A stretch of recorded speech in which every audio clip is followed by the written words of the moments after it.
नमस्कार, जनता टीवी देख रहे हैं आप और मैं हूं आपके साथ रितेश कुमार गौतम। श्वेत पत्र लाने के लिए गठित कैबिनेट सब कमेटी के चेयरमैन और डिप्टी सीएम मुकेश अग्निहोत्री ने बैठक की, जिसमें डिप्टी सीएम मुकेश अग्निहोत्री ने कहा कि हिमाचल सरकार को पिछले कर्ज चुकाने के लिए नया लोन लेना पड़ रहा है। पूर्व जयराम सरकार ने 5 साल तक फिजूल खर्ची की और इससे राज्य पर आज भारी भरकम कर्ज चढ़ चुका है और ओवरड्राफ्ट के हालात बने हैं। उन्होंने कहा कि कैबिनेट सब कमेटी की पहली मीटिंग में राज्य की वित्तीय स्थिति को लेकर चर्चा की गई। कमेटी जल्द 2 और मीटिंग कर अपनी रिपोर्ट कैबिनेट के समक्ष प्रस्तुत करेगी और इसमें बताया जाएगा कि किन वजहों से राज्य पर करोड़ों की देनदारी बकाया है।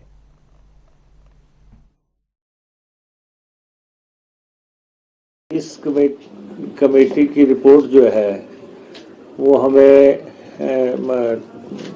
कैबिनेट के समक्ष रखनी है, मुख्यमंत्री जी के समक्ष रखनी है।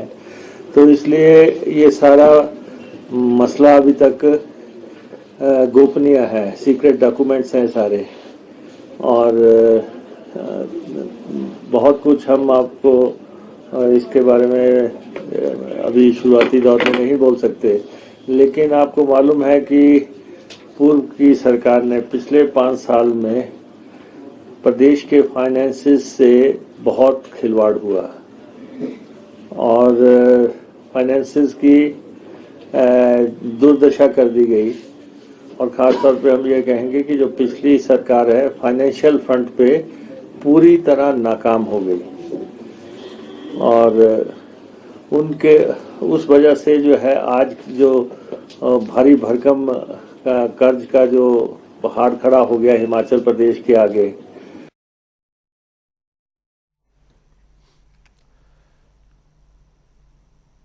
बुलेटिन में आगे बढ़ते हैं, जहां पूर्व मुख्यमंत्री जयराम ठाकुर ने कांग्रेस पार्टी पर तंज कसा। उन्होंने कहा कि पैसों का रोना रो रही है कांग्रेस सरकार। साथ ही साथ उन्होंने कहा कि हमने इन्हीं संसाधनों में सरकार चलाई थी, कम संसाधनों में कई ऐतिहासिक कार्य हमारी सरकार के वक्त किए गए। नेताओं को सुविधाएं देने में सरकार व्यस्त है और अभी तक गारंटियां सरकार ने पूरी नहीं की।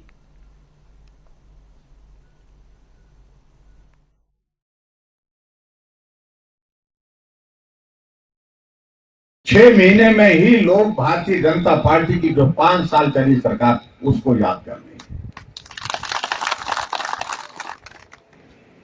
हर जगह जहां जा रहे, जहां काम छोड़ा था वहीं का वहीं इंतजार कर रहा। वो सड़कें बना करके रखी और मलबा पड़ा है, मलबा भी उठाने की स्थिति में नहीं हो पा रहे। और यही सराज या बंजार विधानसभा क्षेत्र का विषय नहीं है, पूरे हिमाचल का मैं जिक्र कर रहा हूं। कॉलेज का भवन जिसके लिए हमने पैसे का प्रावधान किया आज वही खड़ा हुआ है, या रेस्ट हाउस का भवन जिसके लिए हमने पैसे दे करके इस भवन को शुरुआत करने की एक कोशिश की, आज तक ये भवन बन करके तैयार हो जाना चाहिए था, वहीं का वहीं खड़ा है। एक्शन को फोन करते हैं, वो बोलते हैं कि पैसे नहीं है। उप मुख्यमंत्री को फोन करते हैं कि बोलते पैसे नहीं है। अगर नहीं है इंतजाम करना पड़ता है उसका।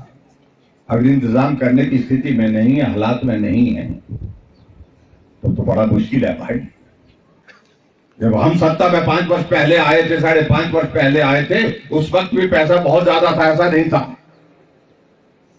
लेकिन पूरे हिमाचल प्रदेश में हमने आगे बढ़ने का निर्णय किया और हिमाचल प्रदेश के इतिहास में कुछ चीजें तो हमने ऐसी करके दी हैं जो लंबे समय तक याद रहेगी। हिमाचल प्रदेश पर सड़कों के निर्माण का रिकॉर्ड।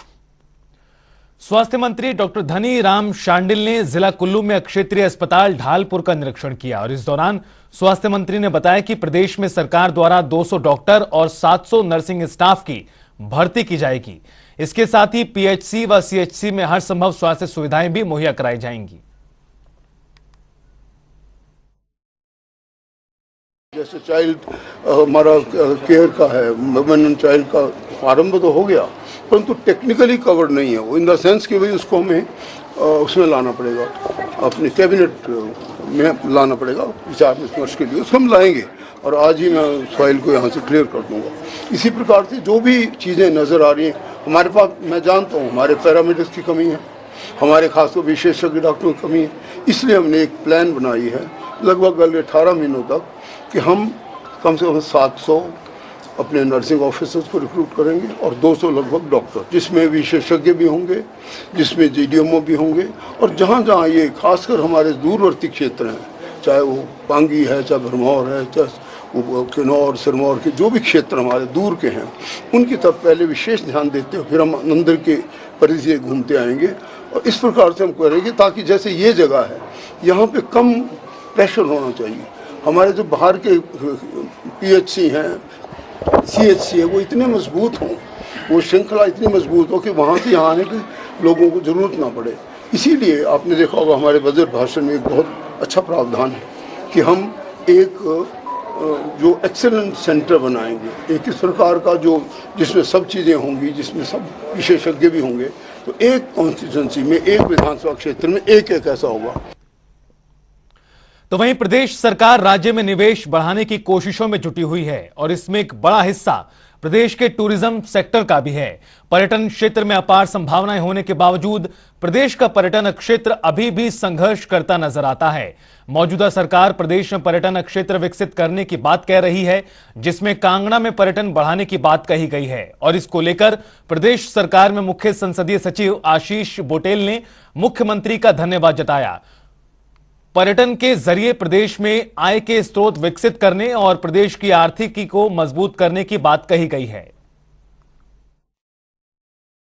एक बार फिर से माननीय मुख्यमंत्री जी का और शिक्षा मंत्री जी का मैं धन्यवाद करता हूं, जिन्होंने कांगड़ा को एक बार फिर से बहुत तवज्जो दिया है और 16 में से 8 डे बोर्डिंग स्कूल जो हैं वो कांगड़ा में अनाउंस हो चुके हैं। उनके लिए बजट सैंक्शन हो चुका है, ANDS आ चुकी है और जल्दी इनके ऊपर भी काम आपका शुरू होने वाला है। और मैं समझता हूं कि जहां जहां पे पूरे हिमाचल में ही ये हर एक कॉन्स्टिट्यूंसी में डे बोर्डिंग स्कूल होना है, लेकिन जहां पर लैंड्स चिन्हित कर ली गई, जहां पर लैंड ट्रांसफर हो गई एजुकेशन डिपार्टमेंट में, तो उनको इनिशियली ये 16 जो हैं हमारी कॉन्स्टिट्यूंसीज, उसमें ये काम होना शुरू हो जाएगा और बहुत जल्द ये काम लग जाएगा। प्रदेश बीजेपी महामंत्री राकेश जम्वाल ने हिमाचल सरकार पर हमला बोला है। उन्होंने कहा कि सरकारी कर्मचारियों को स्थानांतरण का भय दिखाकर जबरदस्ती कांग्रेस में शामिल किया जा रहा है। तो वहीं पूर्व CPS सोहन लाल ठाकुर के वायरल फोटो पर भी प्रतिक्रिया व्यक्त करते हुए कहा कि कांग्रेस की हालत खराब हो चुकी है। सुक्खू सरकार ने प्रदेश की जनता से छल किया, तब जाकर वो सत्ता में आई है, लेकिन लोकसभा चुनाव के नतीजे इससे विपरीत दिखाई देंगे। मुझे लगता है कि सुंदरनगर विधानसभा क्षेत्र में चुनाव हारने के पश्चात कांग्रेस पार्टी की जो हालत यहाँ पर मैं देख रहा हूँ, अब उनको कुछ और नज़र नहीं आ रहा है। अनेकों सरकारी कार्यक्रमों में जिन लोगों को जनता ने नकार दिया है, वो सरकारी कार्यक्रमों में जा रहे हैं और कर्मचारियों को डरा कर धमका कर जो सेवारत कर्मचारी है, जो वर्तमान में सेवाएं दे रहे हैं, नौकरी कर रहे हैं, उनको ट्रांसफर का डर दिखाकर जो है उनको कांग्रेस पार्टी में शामिल किया जा रहा है और उसको फोटो भी जो है वो मीडिया में, सोशल मीडिया में भी वायरल कर रहे हैं। मुझे लगता है कि ये एक बहुत बौखलाहट का ये परिचय है और आज कांग्रेस जो है वो बुरी तरह से हताश है।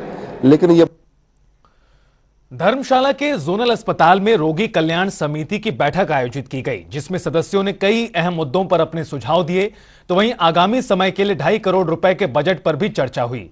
बैठक में रोगी कल्याण समिति के कर्मचारियों के वेतन में बढ़ोतरी को लेकर भी चर्चा हुई। एनुअल बैठक में हमारा एक पर्टिकुलर सीक्वेंस होता है जिसमें बातचीत होती है। तो पिछली बार जो हमारी गतिविधियां थी, जो एक्टिविटीज़ थी, उन सब पे चर्चा हुई और क्या क्या हमारे आय के सोर्सेज हैं, रेवेन्यू के सोर्सेज हैं, उस पर चर्चा हुई। कितनी हमारी फाइनेंशियल पोजीशंस हैं, where we stand as a society, उस पर हमारी डिस्कशन हुई। इसके साथ साथ लगभग 2.5 करोड़ के बजट की हमारी जो है डिस्कशन हुई और उसको आने वाले टाइम के लिए हमने उसको पास किया। इसके साथ साथ जैसे हॉस्पिटल में काफ़ी सारे समय समय पे विकास होते रहते हैं, डेवलपमेंटल एक्टिविटीज़ होती रहती हैं, कई बार रिपेयर और रिस्टोरेशन की भी ज़रूरत होती है, तो उन सारे मुद्दों पे भी चर्चा की गई। कुल्लू हिमाचल प्रदेश के प्रमुख पर्यटन स्थलों में से एक है, जहां पर सैलानियों का तांता लगा रहता है। तो वहीं अब पर्यटन विभाग ने रामशिला से पिरडी के लिए भी रिवर राफ्टिंग की शुरुआत कर दी है। CPS सुंदर सिंह ठाकुर ने हरी झंडी दिखाकर रवाना किया। साथ ही कहा कि कुल्लू को पर्यटन की दृष्टि से आगे ले जाने के लिए लगातार सरकार काम कर रही है और इस शुरुआत से पर्यटन से जुड़े युवाओं को भी रोजगार में बढ़ावा मिलेगा। जो बबेली से पिपली का स्ट्रेच था, इस स्ट्रेच को कभी हमने इस्तेमाल नहीं किया। और उसमें से खासतौर पे बबेली से पिरडी से ऊपर नीचे झीड़ी तक होल डे पूरे दिन की rafting, 1 day complete rafting package बन सकता है, जिसमें लोग बबेली से चलेंगे और पिरडी में जो लंच करेंगे और उसके बाद आगे झीड़ी में पूरे दिन की राफ्टिंग का एक बहुत बड़ा पैकेज बनेगा। और मैं देख रहा एक और भी बात मुझे जो कहने में कोई संकोच नहीं है कि राफ्टिंग वालों को जो पैसा मिलना चाहिए वो पैसा नहीं मिल रहा है, बिचौलिए को पैसा जा रहा है। तो ऐसे में ये भी बहुत ज़रूरी है कि इसमें कम से कम जो हमारे ये जो राफ्टिंग ऑपरेटर्स है या ये जो गाइड्स है, रिवर गाइड्स है, इन्हें अच्छा पैसा मिलना चाहिए। अभी मुंबई के रहने वाले स्वप्निल श्रीकांत भोले और नेहा राजे लुप्त हुई वास्तुकला को उभारने के लिए कई प्रयास कर रहे हैं, जिसके चलते शिमला में प्रदर्शनी लगाई जा रही है, जिसमें प्रदेश की पारंपरिक वास्तुकला, काट कोणी से बने यहां के पुराने मंदिर और घर किसी भी नजर को खींचने में सक्षम है, जिसको लेकर मुंबई से आई टीम सराहन प्रोजेक्ट के अंदर प्रदेश के अंदर काट कोणी तकनीक से बने इन भवनों और भवन निर्माण की तकनीक को बचाने में जुटे हैं। साथ ही उन्होंने कहा कि खुद वो इस कला की अहमियत को समझते हैं और सरकार के साथ मिलकर इस कला को बचाने के लिए कोशिश करें।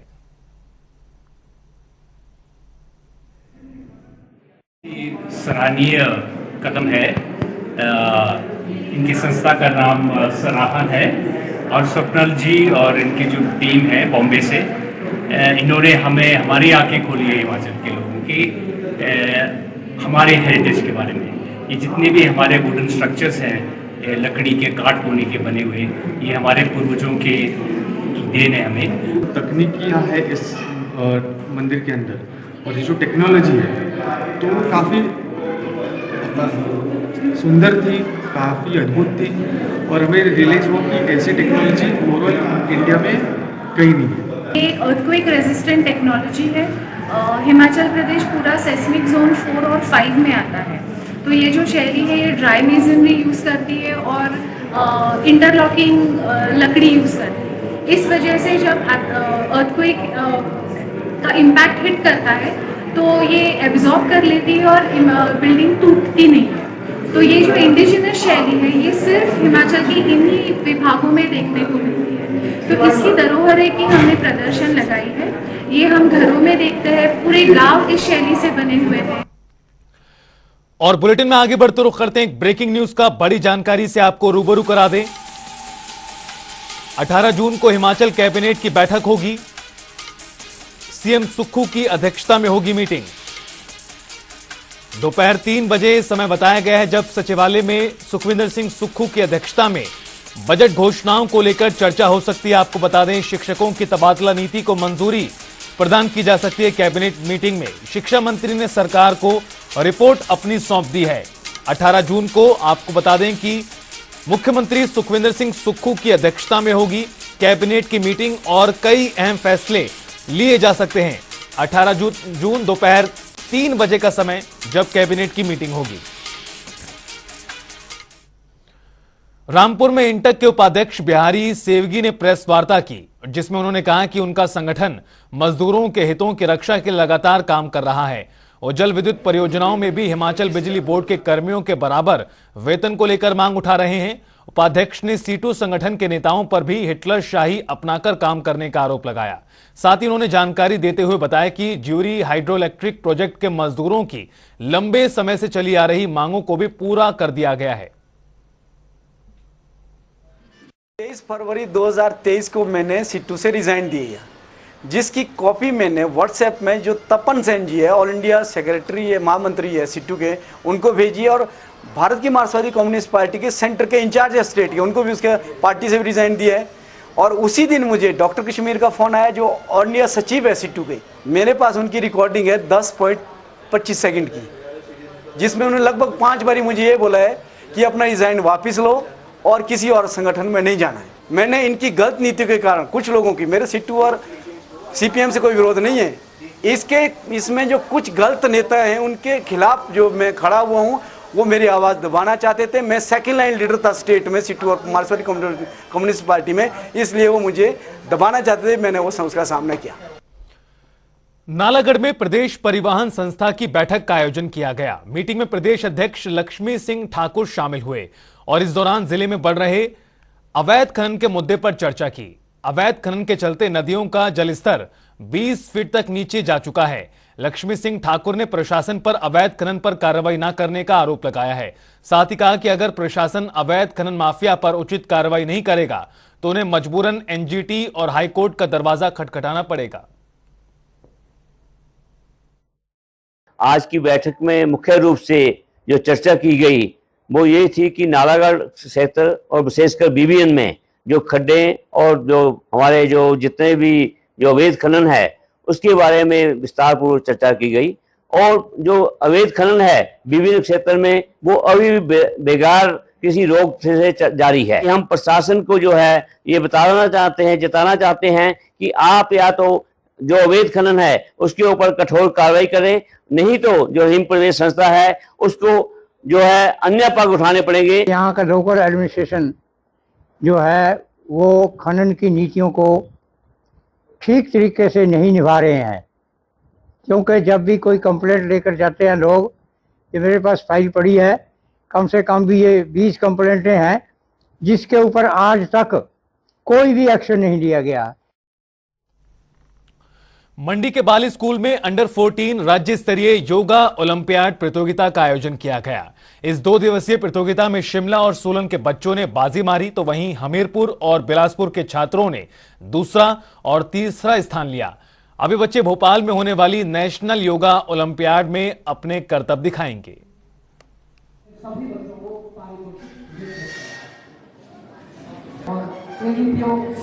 ये जो हमारा स्टेट ओलंपियाड था जो पिछले वर्ष भी मंडी में हुआ था, इस वर्ष भी मंडी को दिया गया था। इसमें हमारे विभिन्न जिले से 4 प्रतिभागी आए थे, 4 लड़कियां आई थी, 4 लड़के आए थे। अब ये बच्चे नेशनल लेवल में भोपाल में भाग लेंगे। इसमें जो फर्स्ट टीम्स आई हैं, जैसे जो गर्ल्स की टीम है वो शिमला ज़िले की फर्स्ट है और जो बॉयज़ की टीम है वो सोलन ज़िले की फर्स्ट है। तो ये बच्चे अभी आने वाले समय में भोपाल में इनका नेशनल लेवल का टूर्नामेंट होगा, उसमें भाग लेंगे। ये जो आयोजन है ये हमारा प्रारंभिक शिक्षा विभाग, डायरेक्टर एलिमेंट्री एजुकेशन शिमला की तरफ से करवाया गया है। तो वहीं मंडी में विभिन्न विभागों की साझा टीम ने दबिश देकर बाल मजदूरी कर रहे 5 बच्चों का रेस्क्यू किया। ये बच्चे इंदिरा मार्केट, चंद्रलोक गली और मंडी बस स्टैंड के पास मजदूरी कर रहे थे। इनमें से 3 बच्चों को ढाबे पर मजदूरी करते हुए रेस्क्यू किया गया, जबकि 2 बच्चे डेली नीड शॉप से रेस्क्यू किए गए। बाल संरक्षण इकाई मंडी की काउंसलर हर्षलता ने बताया कि सभी बच्चों को खुला आश्रम गृह मंडी में रखा गया है और जांच पड़ताल के बाद आगामी निर्णय लिया जाएगा। ये नेशनल चाइल्ड राइट्स कमीशन की तरफ से जून का पूरा महीना जो है वो चाइल्ड लेबर इरेडिकेशन का एक कैंपेन चल रहा है। तो इस कैंपेन के तहत जो चाइल्ड लेबर रेस्क्यू ऑपरेशंस होने हैं, तो उसी कड़ी में आज हमारी टीम यहाँ पे मंडी टाउन के आसपास रेस्क्यू ऑपरेशन किया गया, जिसमें 5 जो बच्चों को रेस्क्यू करके लाया गया है। जिला दंडाधिकारी मंडी के निर्देशानुसार हमने आज जिला मंडी के विभिन्न स्थानों पे श्रम उन्मूलन अभियान के तहत रेस्क्यू ऑपरेशन किया है, जिनमें हमने इंदिरा मार्केट और चंद्रलोक गली और बस स्टैंड मंडी, यहाँ पे आज हमारा 3 स्थानों में रेस्क्यू ऑपरेशन किया गया। और इसमें हमें 3 ढाबों में हमें चाइल्ड लेबर के तहत काम करते हुए बच्चे मिले और 2 जनरल शॉप्स थी, वहाँ पे भी 2 बच्चे पाए गए। हमीरपुर में सड़क निर्माण को लेकर प्रशासन ने इसकी पहल शुरू कर दी है और इसके लिए जिले के ग्रामीणों ने कई समय से मांग कर रहे थे और कई बार धरना भी दिया गया, जिसके बाद जिला उपायुक्त हमीरपुर हेमराज बैरवा ने ग्रामीणों को 2 दिनों के भीतर सड़क का काम करने का आश्वासन दिया। तो वहीं नादौन के एसडीएम अपराजिता चंदेल ने गांव का दौरा किया है और ग्रामीणों से सड़क निकालने के लिए बातचीत शुरू की है।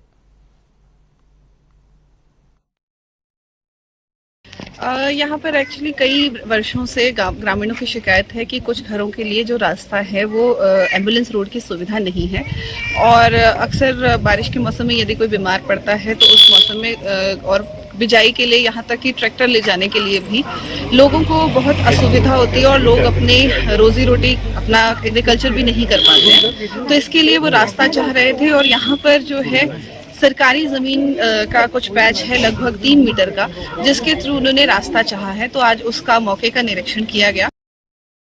हाँ, एसडीएम साहब आए थे आज।